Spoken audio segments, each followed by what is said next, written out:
My daughter sold my house while I was on vacation, destroying the foundation of my life to pay off her husband's reckless debts. When I returned, they laughed at me. "You're homeless now, old man." Their laughter echoed as I stood on the street, but I smiled, knowing that the house they sold held a secret. Before we continue, please subscribe to the channel and let us know where you were listening in the comments. The key snapped in the lock. I stood there for a moment, staring at the broken piece of metal in my hand, my luggage still sitting on the driveway behind me. The Arizona sun beat down on my neck as I tried the lock again with the remaining stub. Nothing. My electronic garage opener had already failed. The little green light just blinked red when I pressed it. Even the doorbell camera, the one Jennifer had insisted I install last year, showed no recognition when I waved at it. "Can I help you?" A man stood in my doorway. My doorway. He was younger than me, maybe 50, wearing a Cardinals t-shirt I'd never seen before. Behind him, I could see my foyer, but the walls were a different color, sage green instead of the cream I'd lived with for 15 years. This is my house," I said, the words coming out strangled. I checked the number on the wall, 2847, right number, right street. "I'm Robert Mitchell, I live here." The man's expression shifted from suspicious to uncomfortable. "Sir, I think there's been some mistake. We bought this house 3 weeks ago. I'm Samuel Thompson." My knees actually buckled. I had to grab the doorframe, my doorframe, to stay upright. 3 weeks ago, I'd been on a small boat in Prince William Sound, watching orcas breach in the distance. 3 weeks ago, I'd finally taken the Alaska fishing trip I'd been promising myself since retirement. "That's impossible," I heard myself say. My voice sounded thin, like someone else was speaking. "I own this house. I've owned it since 2010. Samuel Thompson, and how could there be a Samuel Thompson in my house, pulled out his phone. "Gloria," he called over his shoulder, "maybe you should call the police." "No, wait." I fumbled for my own phone, my fingers suddenly clumsy. There's been a mistake. My daughter Jennifer, she was supposed to be watching the place. I hit Jennifer's number. It rang once, twice, 3 times. Samuel stood in the doorway, not threatening, but not moving either. His wife, Gloria, apparently, appeared behind him, already on her phone. I could hear her giving someone our address. My address. "Dad?" Jennifer's voice was strange, tight. "Are you back?" "There are strangers in our house," I said. The words tumbled out desperate and confused. "Jennifer, what's happening? Why are there people in the house?" Silence. Then a sigh. That particular sigh she'd perfected as a teenager, the one that meant I was being difficult. "Dad, stop being dramatic. I sold it." The world tilted. I actually had to sit down on my own front step, or what used to be my front step. Samuel Thompson took a step back, maybe worried I was having a heart attack. I felt like I might be. "You... what?" "I sold the house. Michael needed the money for his debts. We had that power of attorney, remember? From when you had your gallbladder surgery?" Michael. I could hear him in the background, actually laughing. My son-in-law was laughing while my daughter explained how she'd sold my home. "Jennifer, you can't just sell someone's house. That's not what power of attorney means. That's not..." "It's done, Dad. Check into a hotel. We need to talk." She hung up. My daughter hung up on me while I sat on a stranger's front step, my front step, with my broken key still clutched in my hand. The police arrived within minutes. 2 officers, both young enough to be my grandchildren. They were professional, even sympathetic, but the documentation Samuel Thompson showed them was clear. Sale completed 3 weeks ago. New deed filed with the county. Everything legal and proper, at least on paper. "Sir," the younger officer said, her hand gentle on my elbow, "if you don't leave voluntarily, I'll have to escort you." I stood up slowly, my body moving on autopilot. 40 years of legal training kicked in, and I found myself automatically cataloging everything. The date on the sale documents, the signature that looked like mine but couldn't be, the notary seal. Jennifer had been thorough. "My luggage," I said, surprised at how steady my voice sounded. Samuel Thompson, and I was already starting to hate that name, helped me load my suitcases into the police car. Not arrested, the officers assured me repeatedly. Just a courtesy ride to a hotel. They were kind about it, which somehow made it worse. As we pulled away, I turned to look back at my house through the rear window. New landscaping out front, desert roses where my lawn used to be, a different mailbox, small changes that added up to erasure. 15 years of my life, gone in 3 weeks. My phone buzzed. A text from Jennifer. Fairmont Scottsdale, I booked you a room. We'll talk tomorrow. The older officer glanced at me in the rearview mirror. You okay back there, sir? I nodded, still staring at that text. My daughter had booked me a hotel room. She'd planned this. While I was in Alaska, watching the northern lights and feeling grateful for my life, for my family, she'd been stealing everything. Actually, I said, my voice surprising me with its steadiness, I'm going to need a lawyer. The officer nodded, probably thinking I meant for a civil dispute. He didn't understand yet. Neither did Jennifer. 40 years in corporate law had taught me many things, but the most important was this. Documents tell stories. And forged documents? They tell the most interesting stories of all. The Fairmont Scottsdale princess rose from the desert like a monument to excess, all pink stucco and palm trees. The police officers had been kind enough to drive me here, even helping with my luggage. The younger one had slipped me a business card for a victim's advocate. Victim. That word sat in my stomach like a stone. The hotel lobby was all marble and soft lighting, the kind of place Jennifer would choose to make a point. See, Dad? I can afford to put you up somewhere nice. I'm not a monster. The concierge smiled at me with practiced sympathy as I approached the desk, my suitcases still smelling of Alaskan sea spray. Checking in? She asked. Name? Robert Mitchell. My daughter made a reservation. Her fingers flew across the keyboard. Oh yes, Mr. Mitchell. Jennifer Carter called earlier. She said you might be tired from your travels. Tired? Is that what Jennifer had told them? I wondered what else she'd said. That I was confused? Senile? The rage that had been building since my key broke in the lock threatened to spill over, but I pushed it down. 40 years of depositions had taught me the value of a neutral expression. How long will you be staying with us? The clerk asked, sliding the key cards across the marble counter. That depends, I said, taking the cards, on how long it takes to reclaim what's mine. The room was on the 3rd floor, overlooking the golf course. I sat on the bed for a full minute, just breathing. Then I opened my laptop. Thank God for cloud storage. Thank God for my paranoid habit of scanning everything. The documents were all there. The Mitchell Family Trust, established 2010. The deed to the house, clearly stating that any sale required signatures from all trustees. Me, Jennifer, and my son David in Seattle, who I'd bet my last dollar had no idea what his sister had done. I found the power of attorney Jennifer had mentioned. Limited power of attorney, specifically for medical decisions during my gallbladder surgery 2 years ago. It had expired 6 months after the procedure. She'd known that. Of course she'd known that. My phone rang. David. Dad? Jennifer just called me. She said you're having some kind of episode? Your sister sold my house while I was in Alaska. Silence. Then, she did what? She forged my signature, David. And yours too, I'm betting, since the trust required all 3 of us to approve any sale. Jesus Christ. Dad, I'll fly down.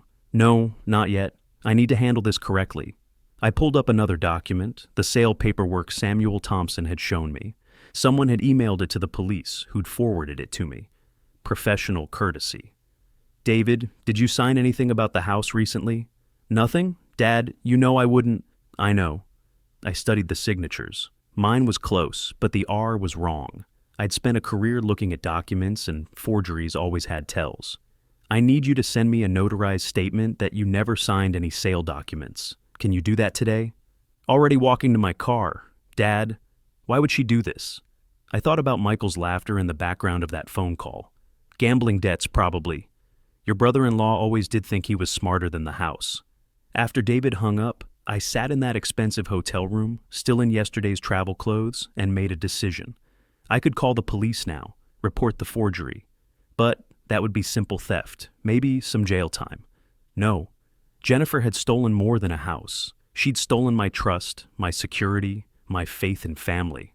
I wanted her to understand what that felt like. The next morning, I drove my rental car to Jennifer's house in Paradise Valley. Of course she lived in Paradise Valley, in a house twice the size of the one she'd stolen from me. Michael's real estate development business was supposedly booming, but now I wondered how much of their lifestyle was built on credit and lies. Michael answered the door in a bathrobe at 10 in the morning, a cup of coffee in his hand. He didn't look surprised to see me.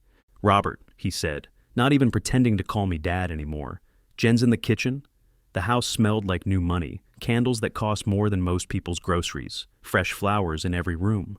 Jennifer sat at a marble island that could have seated 12, her laptop open, her expression already set in that defensive mask I recognized from her teenage years. "Dad," she started, "before you say anything—" 380,000, I said, sitting down across from her. "That's the number, isn't it? That's what Michael owes." Michael's coffee mug froze halfway to his lips. Jennifer's mouth opened, then closed. "How did you—" "I've been awake since 4 a.m., making calls. Amazing what people will tell a retired corporate lawyer who mentions the words federal investigation and fraud. Your husband's bookie was particularly chatty." Michael set down his mug too hard, coffee sloshing. "You don't know who you're dealing with, old man." "No," I said, keeping my voice level. "You don't. Sit down, Michael." He sat. 40 years of commanding boardrooms had uses beyond corporate law. "Here's what's going to happen," Jennifer said, rallying. "You're 67, Dad. You don't need that big house. Consider this retirement planning. We've set aside money for a nice, assisted living place." "The same place you had Mother in before she died?" That hit home. Jennifer flinched. She'd put my wife in the cheapest facility she could find, visited once a month if that. I'd spent every day there, watching the love of my life fade in a room that smelled like industrial disinfectant and despair. "You're right," I said, standing. "I am retiring." Jennifer's face relaxed slightly. "From being your safety net." I walked to the door, then turned back. They were both still sitting there, Jennifer's mouth open, Michael's face flushed red. "You committed forgery, fraud, elder abuse, and conspiracy. Those are just the state charges. The federal charges will be much more interesting." I pulled out my phone, took a photo of them sitting there in their marble kitchen. "James Harrison sends his regards, by the way. You remember James, former federal prosecutor? He's fascinated by your case." Outside, I stood on their manicured lawn and really looked at their house. 6 bedrooms for 2 people, 3-car garage with a Tesla, a Range Rover, and a Porsche. A pool that sparkled unused in the backyard. All of it built on sand, waiting for the tide to come in. I texted Harrison, "Gather the team, we're going to war." I'd been a father for 39 years, tried to protect Jennifer even when she didn't deserve it, but standing there in the morning sun, looking at the house she'd bought with stolen money, I felt something shift inside me, the part of me that made excuses for her, that said she was still my little girl. That part died as cleanly as if it had been surgically removed. Time to be something else. Time to be what Jennifer had forced me to become. A predator. Harrison's office building stood like a glass and steel monument to justice, or at least to billable hours. The elevator ride to the 14th floor took forever. Brass doors reflecting a version of me I barely recognized. 3 days of hotel living had sharpened something in my face. The soft grandfather was gone. What stared back looked more like the prosecutor I'd been 40 years ago, before corporate law softened my edges. Margaret, Harrison's secretary, stood when I entered. We'd worked together during the Pembroke merger and Innocine. Her smile wavered between sympathy and excitement. She lived for cases like this. "He's waiting in conference room A," she said, "with the team." The hallway stretched ahead, marble floors echoing each step like a countdown. That smell hit me first. Leather chairs and old paper, the perfume of legal warfare. It pulled me back to my first big case, when I'd been young and believed justice was simple. Harrison had transformed the conference room into a command center. Papers covered the mahogany table in neat rows, color-coded and labeled. 4 laptops hummed. 2 printers waited like soldiers. The whiteboard showed a timeline that made Jennifer's deception look like what it was. Criminal. Robert. Harrison stood, all 6'4" of him, silver hair still perfect at 70. Ready to destroy them? The forensics expert arrived at 9:30 sharp. Dr. Patricia Chen carried equipment that looked better suited for a crime lab than a law office. She spread Jennifer's forged documents across the table, then produced a magnifying apparatus that could probably see individual atoms. "Look here," she said, positioning the lens over my supposed signature. "The pressure patterns are completely wrong. Your authentic signature shows consistent rightward slant with heavy downstrokes. This," she tapped the forgery, was written by someone naturally left-handed compensating with their right hand. Jennifer was left-handed, had been since childhood, after she broke her right arm falling off her bike. The ink aging is even more damning, Chen continued, pulling out another device. This document claims to be from February 20th, but the ink chemistry shows it's less than 4 weeks old, maybe 3. Harrison was taking notes on his legal pad, the scratching of his pen the only sound. Then he looked up. This is textbook fraud, Robert. Prosecutable, winnable, devastating. The timeline on the whiteboard told the story better than any closing argument. February 20th. Jennifer claimed I signed the sale documents. February 20th. Her Instagram showed her at the Bellagio in Vegas, champagne glass raised. February 21st. Another post, poolside. February 22nd. Still Vegas. Meanwhile, I'd been in Phoenix that entire week, medical appointments every day, all documented. There's more, Harrison said. He pulled out another file. The notary who authenticated these documents? Linda Walsh. Guess who she works for? I waited. Sylvia Chen, the real estate agent who handled the sale, Jennifer's college roommate. The pieces clicked together like chambering around. This wasn't impulse or desperation. This was conspiracy. I want this airtight, I said, my voice steady despite the rage building in my chest. No escape routes, no technicalities. When we drop this on them, I want it to be complete annihilation. Harrison smiled, the kind of smile that had terrified Fortune 500 CEOs. We'll file 3 ways: civil for damages and house return, criminal for fraud, forgery, and elder abuse, federal for wire fraud and conspiracy. Dr. Chen packed her equipment carefully. Mr. Mitchell, in 30 years of forensic document examination, I've never seen such amateur work. Your daughter might have succeeded with a casual observer, but under any real scrutiny, this falls apart completely. How quickly can we freeze their assets? I asked Harrison. By end of day, they won't be able to buy coffee tomorrow. We walked to the courthouse through morning heat that was already oppressive. March in Arizona was unpredictable, freezing one day, blazing the next. Today felt like summer had arrived early, adding urgency to everything. The court clerk's eyes widened as she read through the filing. Harrison had assembled something beautiful in its thoroughness. Every document, every piece of evidence, every legal precedent arranged like movements in a symphony of destruction. Mr. Harrison, she said, this is one of the most comprehensive filings I've seen. Judge Martinez agreed to see us immediately. Professional courtesy, Harrison called it. 2 old warriors asking a favor from another. The emergency injunction was signed within an hour. Asset freeze, immediate and complete. Jennifer and Michael's accounts, their property, even their cars, all frozen pending investigation. The process server was a young woman named Amy, eager and efficient. Harrison had chosen her specifically because she had a body camera, standard procedure for her company. Workplace or home, she asked. Workplace, I said. Lunch hour, maximum witnesses.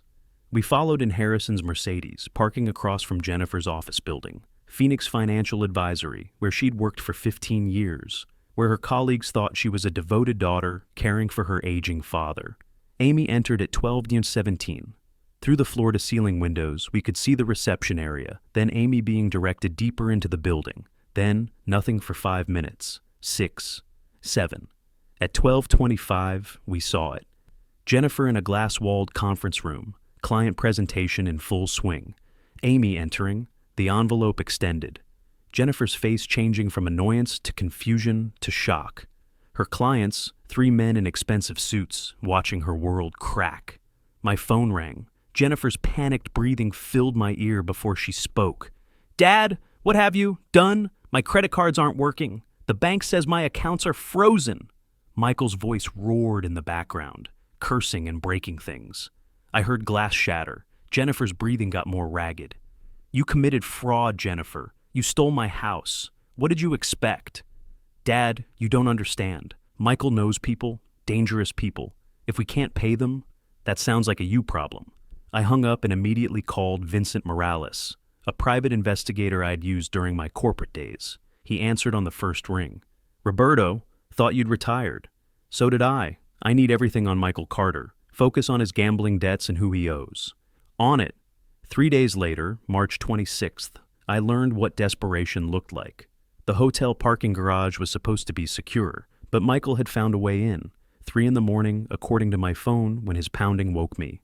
Not on the door. He was in the hallway, but he was hitting the walls, making noise.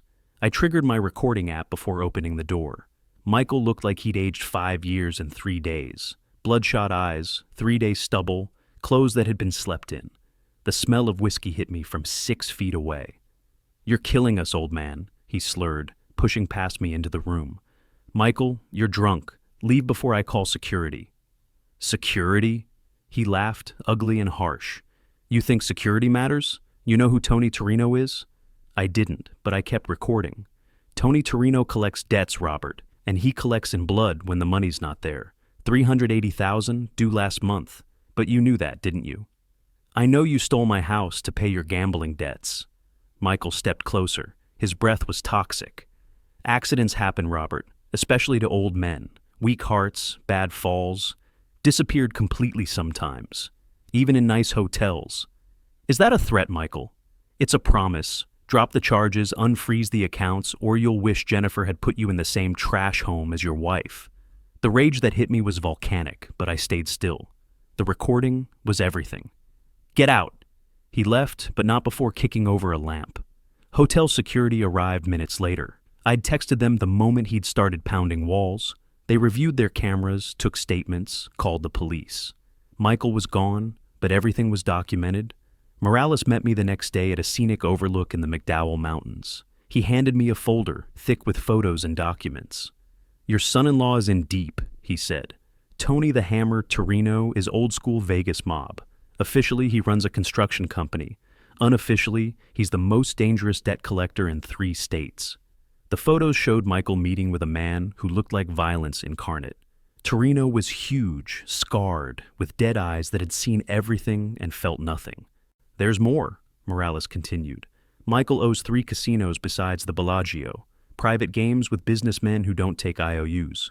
Total debt is closer to $500,000. How long has this been going on?" "Years, but here's the interesting part.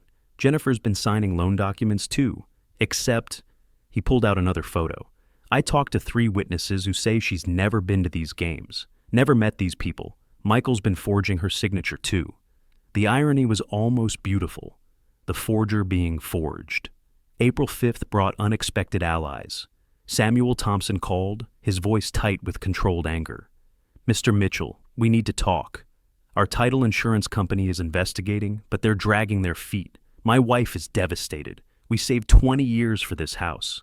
I understand, Mr. Thompson. You're victims too. The thing is, we've learned something. Our real estate agent, Sylvia Chen, she and your daughter go way back. College roommates. She pushed us to close quickly, said there were other offers. Now we know why." Gloria Thompson took the phone. "Mr. Mitchell, we'll testify. We'll help however we can. We just want our money back and these people punished." Their lawyer, Christine Park, was young, hungry, and brilliant. She'd found connections between Jennifer and Sylvia going back years. Shared vacations, mutual investments, a pattern of suspicious real estate transactions. "This isn't their first time," Park said when we met. "I've found 3 other properties with questionable sales patterns, all elderly owners, all quick cash sales below market value." April 10th. Court-ordered mediation. The mediator was a retired judge named Franklin, who'd seen everything and tolerated nothing. Jennifer arrived in a designer suit that probably cost more than most people's monthly salary, a choice that screamed either denial or defiance. Brennan, her lawyer, tried to control the narrative. "My client was manipulated by her husband. She's a victim of domestic coercion." Michael exploded. "Coercion? She planned the whole thing, showed me the trust documents, told me exactly how to..." Brennan grabbed Michael's arm, but it was too late. "You told me he was dying," Michael screamed at Jennifer. "Said he'd never know, said the Alaska trip was perfect timing." Security dragged Michael out, still screaming. Jennifer's mask finally slipped completely.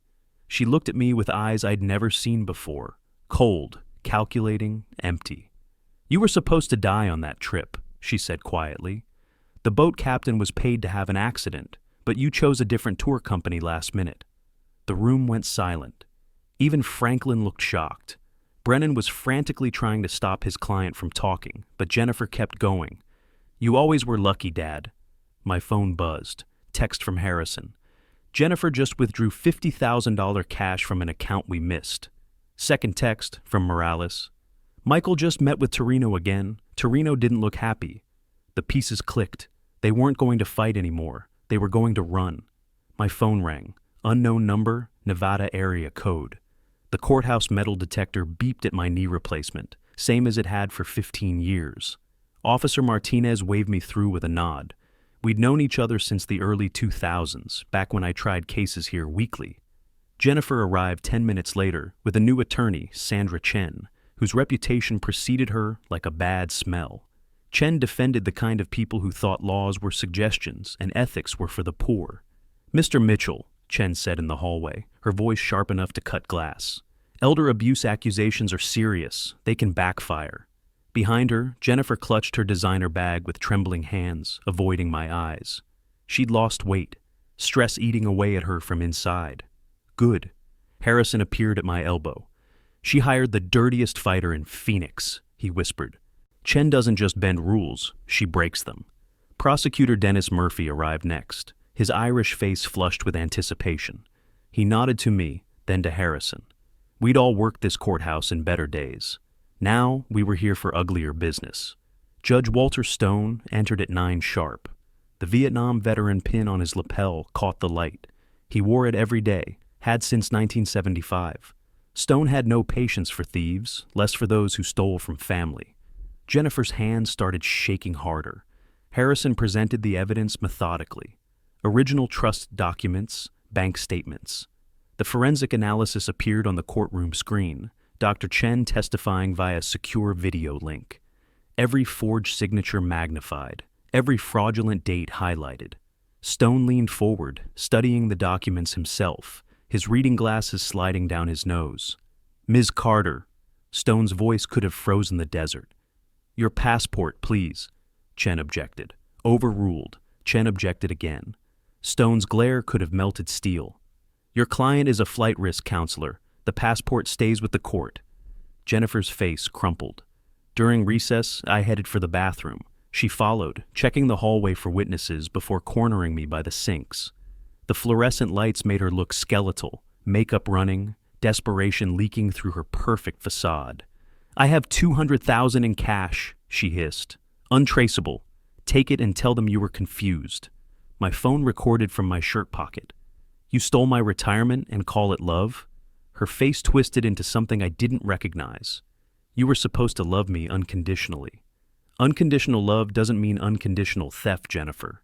Michael has friends, dangerous friends. They know where you stay. So do the police. She grabbed my arm, nails digging in. Why can't you just die like Mom did, quiet and grateful for what we gave you? There it was, the truth beneath the performance. I pulled free and left her crying in that bathroom, or pretending to cry. I couldn't tell anymore and didn't care. Murphy waited in the courthouse cafe, coffee black, expression eager. I played him the recording on my phone. His smile widened with each word. Witness tampering, attempted bribery, and that bit about your wife. He shook his head. Consciousness of guilt. She just made my case. Let her think I'm considering it, I said. You want her confident? I want her careless. My phone buzzed. Unknown number. A photo appeared. My hotel room door, taken from the hallway. The message started loading. Your daughter says you won't listen to reason. Let me explain the stakes. M. 4 days had passed since Michael's text. I'd hired Tom Rodriguez, an off-duty Phoenix cop, to shadow me discreetly. Today I was driving to Jennifer's house to collect my tools. A meeting she'd arranged with an email dripping with fake concern. Dad, you left some things in the garage. Come get them before we donate them. The circular driveway hadn't changed. Neither had the perfect lawn that Michael paid someone else to maintain. Jennifer opened the door wearing tennis whites, though she hadn't played tennis since high school, performance costume. Oh good, you're here, her voice carried across the neighborhood. Everyone, my father's here for his things. Mrs. Henderson was watering her roses. Mr. Patel walked his ancient beagle. The Chesterfield twins played in their yard. Jennifer had assembled an audience. Michael emerged shirtless despite the morning chill, beer in hand at 10 o'clock. His belly had expanded since I'd last seen him. stress eating, or just giving up the pretense of fitness. The garage smelled like motor oil and broken promises. My tools lay scattered across the concrete floor, some obviously damaged. My father's hammer, the one he'd carried through World War II, had fresh dents in the handle. Jennifer watched me catalog each piece of destruction, her smile sharp as broken glass. "Look, everyone, my father the charity case." She projected her voice like a community theater actress. "Can't even afford storage." Michael accidentally knocked over my toolbox, sending wrenches clattering. "Oops, clumsy me." I photographed everything with my phone. Jennifer's nervous laughter echoed off the garage walls. "Maybe the shelter has room for you, Dad. They take seniors, right?" "Here's $20, Michael slurred, pulling a crumpled bill from his pocket. "Buy yourself lunch, old man." Mrs. Henderson had stopped watering. Her expression shifted from confusion to horror as Jennifer picked up my military medals, Bronze Star, Purple Heart, and tossed them onto the lawn like trash. "These old things? Who keeps this junk?" The photo album landed next, Michael's foot accidentally crushing it. Pictures of Jennifer's first birthday scattered across the driveway.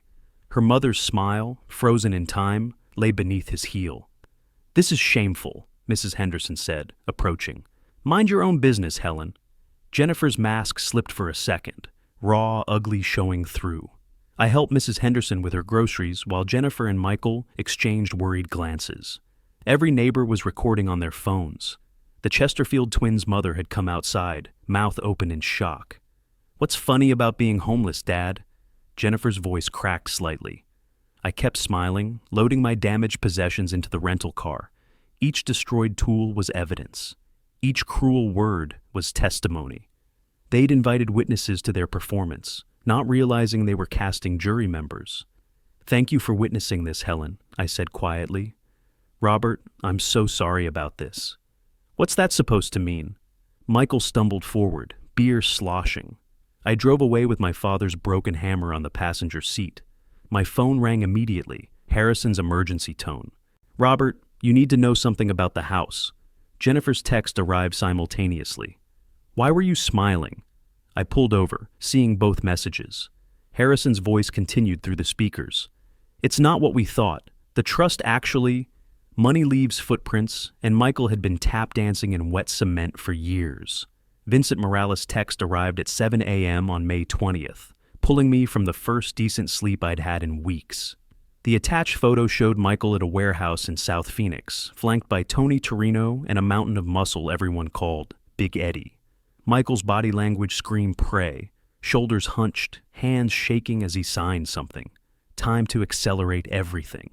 The hotel business center's ancient computers hummed like dying insects, but they'd serve my purpose. I created a new email account through a VPN that bounced my signal through 3 countries. The message to the IRS Criminal Investigation Division was clinical, precise. 40 years of legal training distilled into perfect anonymity. Jennifer's Cayman account screenshots, Michael's maze of LLCs, the $650,000 house sale proceeds that had taken interesting detours before reaching their supposed destination. The auto response came immediately. Case IRS 2025 AZ 4847 created. Thank you for reporting suspected tax fraud. Morales called while I was still at the computer. They're at Michael's office right now. My contact in building security is streaming this to me. Through his phone, I watched 3 men in $1,000 suits enter Phoenix Financial Plaza. Even through security footage, their purpose was obvious. Collection, not negotiation. Michael was visible through his office glass, pacing, gesturing wildly. 47 minutes. That's how long they stayed. When Michael emerged, his shirt was untucked, sweat stains visible even on the grainy footage. "He's going to the bank," Morales narrated as Michael's Porsche, soon to be repossessed, pulled into Wells Fargo. "And he's coming out empty-handed. The accounts are frozen." Michael's desperate call to Jennifer came next, captured by Morales' surveillance. "Jen, they came to my office, in front of my partners. The bank won't give me anything. Your dad has destroyed us." May 25th brought federal attention. IRS agent Dylan Ross looked younger than my son David, but his eyes held the hunger of someone building a career on big cases. We met in the federal building downtown, the air conditioning aggressive enough to hang meat. Mr. Mitchell, your garage cleaning was quite productive, Ross said, spreading Jennifer's financial documents across his metal desk. This matches patterns we've been tracking: elderly targeting, systematic fraud, interstate commerce violations. I just found these papers and thought someone should see them, I said, maintaining the pretense. Ross smiled. He wasn't buying it, but he didn't care. We've frozen 14 accounts so far. There's a property in Sedona we weren't aware of. Did your daughter mention that? She hadn't. Another secret, another betrayal. May 31st, Jennifer called, hysterical. Papers rustled in the background, drawers slammed. The Cayman account is empty, $300,000 gone. Michael's voice, distant but clear. It's not what you think. The sound of a slap, phone clattering, her voice rising. You stole from me while I stole for you? Jen, the collectors, they knew about the account somehow. Liar, you've been stealing from me the whole time. The line went dead. I sat in my hotel room, listening to the silence, feeling nothing but cold satisfaction. The criminals were eating each other. My phone rang again. Unknown number. Heavy breathing filled my ear. Then Michael's voice, slurred and desperate. Your daughter doesn't know everything. About the trust, about her mother. Meet me. Sounds of struggle, something breaking. Jennifer's voice, sharp as winter. Don't you dare contact my father. This is your mess, not his. The sound of Michael hitting something hard. A wall, floor, then nothing. 5 days passed before I saw either of them again. June 10th. The courthouse looked different with media vans surrounding it like carrion birds. Someone had leaked the story, probably Ross, building his reputation. Daughter steals dying father's home, ran across the local news ticker. I wasn't dying, but accuracy had never been journalism's strength. Jennifer arrived in a borrowed suit that didn't fit right, her designer wardrobe presumably sold or seized. No, Michael, a bench warrant would be issued for his absence. She looked smaller, older, like grief had been eating her from inside. When our eyes met, hers held a question she didn't have the courage to voice. Harrison had saved the revelation for maximum impact. Your Honor, he said, standing slowly, theatrically. The defense has operated under a fundamental misunderstanding. May I present the original Mitchell family trust documents, established 1995. The projector displayed papers I'd kept hidden for 20 years. Jennifer leaned forward, squinting at the screen. The Mitchell family trust isn't just the house, Harrison continued.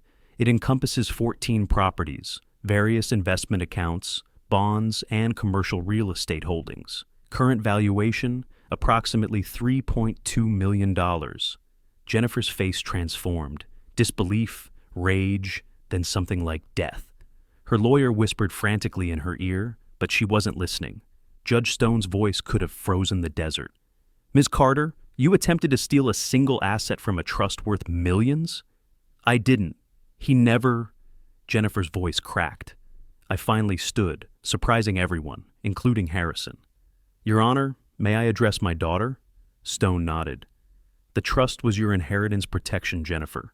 Your mother and I established it when you were 16, after watching her parents lose everything to a con artist. Every safeguard, every complexity. It was all to ensure you and David would be secure.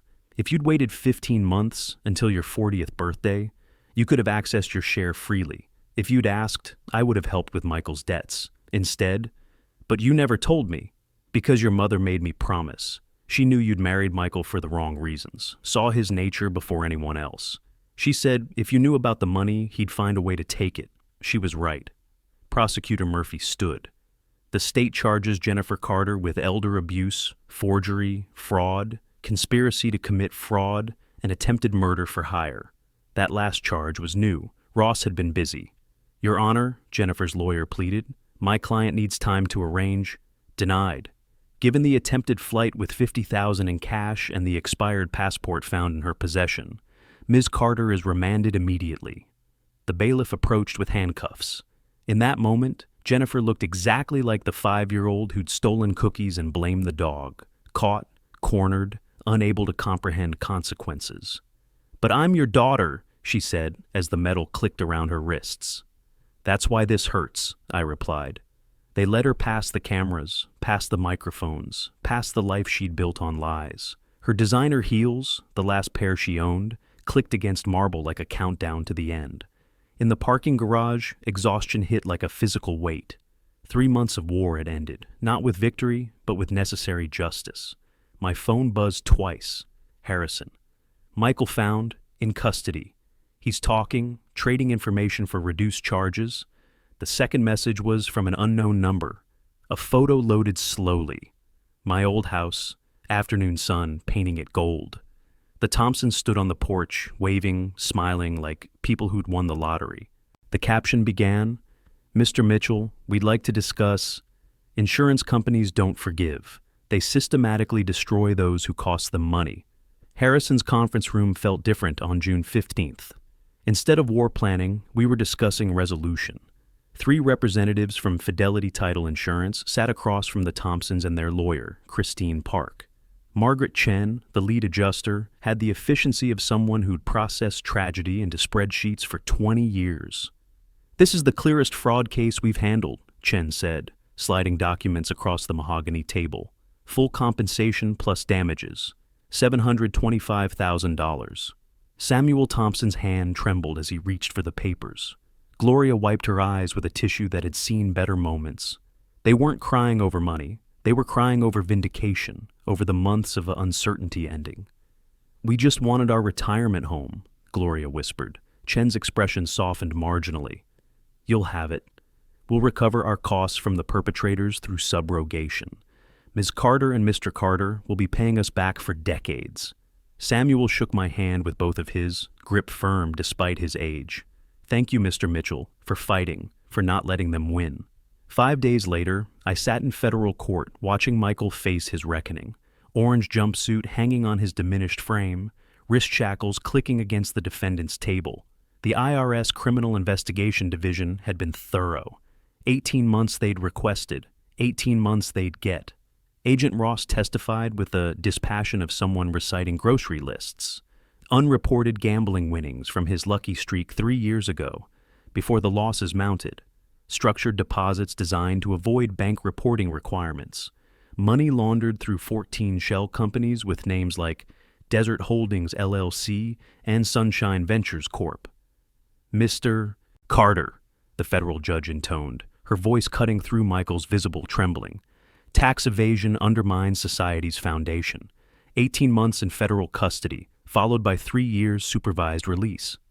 Michael's hollow eyes found mine across the courtroom. No anger there anymore, just the recognition of a man who'd gambled everything and lost. The U.S. Marshals led him away, his expensive lawyer already packing up, retainer exhausted. July 1st brought Jennifer's turn in state court. She'd lost weight, her borrowed business suit hanging loose, drugstore makeup unable to hide the shadows under her eyes. The prosecutor offered a deal: 2 years probation, full restitution, 500 hours community service, mandatory therapy. "I accept responsibility," Jennifer said, her voice cracking like dried leather. "I betrayed the person who loved me most." Judge Stone reviewed her lack of prior convictions, the letters from her employer, former employer now, describing years of good work before this madness. The gavel fell with finality. "Restitution totals $1.2 million, the prosecutor announced, payable over 20 years. Jennifer walked out in civilian clothes, but imprisoned by debt that would follow her past retirement age. No jail cell, but no freedom either. The auction happened July 15th. I didn't attend, but Harrison sent photos. Jennifer's house in Paradise Valley, the monument to their pretense, sold for barely enough to cover the mortgage. The Porsche, the Range Rover, the designer furniture, all gone to the highest bidder. An entire life liquidated in 90 minutes. Opening bid for lot 47, the auctioneer's voice echoed in the video Harrison sent. Custom bedrooms set from restoration hardware. Everything they'd built on stolen foundations collapsed into strangers' hands. My hotel phone rang that evening, the concierge's practiced voice. "Mr. Mitchell, you have a visitor in the lobby." The elevator descent felt longer than 14 floors. Who would visit now? The media had moved on to fresher tragedies. The lawyers were paid and gone. Jennifer stood by the lobby fountain, holding an envelope with shaking hands. Not the Jennifer who'd stolen my house, not the Jennifer who'd planned my death. This was someone else, hollow-cheeked, wearing Walmart clothes, holding herself like she expected to be hit. "Dad," she started, her voice barely audible above the fountain's splash. "I need to tell you the truth about Mom's death." The words hung between us like charged particles. I led her to the lobby's sitting area, away from the concierge's curious glances. She sat on the edge of an overstuffed chair, envelope clutched like a lifeline. "Michael started manipulating me during Mom's final months," she said, eyes fixed on her worn sneakers. "He knew about the trust then. He'd gone through your papers while you were at the hospital every day. He said if I didn't help him, he'd make sure you spent everything on her care, that there'd be nothing left. Your mother's care was never about money. I know that now, but grief and greed, they twisted everything. Michael convinced me you'd live forever, that the trust would never benefit us, that we deserved something for our patients." August 1st, I turned my key in my original lock. The Thompsons had returned the house to me in better condition than they'd found it. New kitchen backsplash, xeriscaped garden that would survive any drought, fresh paint throughout. They'd loved it properly, briefly. Mrs. Henderson emerged first, carrying a casserole that smelled like the 1970s in the best way. Mr. Patel followed with his ancient beagle. The Chesterfield twins' mother brought cookies. The neighborhood had been watching, waiting. "Welcome home," Mrs. Henderson said simply. Home felt different now, not violated but transformed. Every room held memory and renewal simultaneously. The Thompsons had left a note. "Thank you for fighting for what's right. This house has good bones and better karma now." August 10th brought a letter. Jennifer's careful handwriting on cheap paper, no return address. "I'm working 2 jobs, morning shift at Target, evening at Denny's, living in a studio apartment in Glendale. It's honest work. I see now the house was never about property. It was about what I was willing to destroy to get it. I'm not asking for forgiveness, just understanding. Your daughter, Jennifer." I read it 3 times, then filed it with the legal papers. Not ready for forgiveness, but acknowledging the attempt. The barbecue on August 15th wasn't planned. Neighbors just appeared with food, drinks, stories. We gathered in the backyard the Thompsons had improved, smoke from Mr. Patel's grill mixing with evening air. "You handled this with such dignity," Mrs. Henderson said, her 3rd glass of wine making her philosophical. "Most people would have just raged." "Rage is expensive," I replied. "Justice has better returns." They laughed, understanding that some wounds teach valuable lessons. August 25th, doorbell at dinner time. Jennifer stood on my porch, their porch, the one where she'd been raised, holding pay stubs and an envelope. "First restitution payment," she said, extending $200 in worn 20s. "The Thompsons will get theirs next month." Calloused hands from restaurant work, drugstore shampoo. Humility earned through labor. This wasn't the daughter who'd stolen from me, or the child I'd raised. This was someone in between, in transition. "I'm not asking for forgiveness," she repeated. "Just accountability." "Call me when you've paid the Thompsons for a full year," I said. "We'll talk then." She nodded, turned to leave, then stopped. "Mom would be ashamed of what I became, but maybe proud of who you're becoming." She walked away with straighter shoulders than she'd arrived with. A neighbor child asked about the family photos I'd rehung in the hallway. I explained about choices and consequences, about how people can lose themselves and maybe find something better. That evening, I called Harrison about setting up education trusts, not for Jennifer's future children, should she have them, but structured so they couldn't be touched by parents' greed. Some lessons need teaching only once. The phone rang again, the Thompsons calling from their new house in Sedona. They'd found peace there, they said. Their insurance settlement had bought them something smaller, but theirs completely. We talked about gardens, about second chances, about justice served. Looking out at the desert sunset, I thought about family, about blood and betrayal, about redemption earned through accountability. My father's tools sat cleaned and organized in the garage, waiting for projects that would build rather than destroy. Family isn't about blood or property. It's about choosing to do right when wrong is easier. Jennifer had chosen wrong, was paying for it, might someday choose better. Michael had chosen wrong and would pay longer. I had chosen justice over revenge, and that made all the difference. The house stood solid around me, walls that had seen love and loss, theft and recovery. Tomorrow, David would fly in from Seattle. We'd discuss the trust, how to protect it, how to ensure this never happened again. But tonight, I sat in my reclaimed home, at peace with the price of justice and the possibility, just the possibility, of redemption. If you like this story, please like this video, subscribe to the channel, and share your impressions of this story in the comments. To listen to the next story, click on the box on the left. Thank you for watching.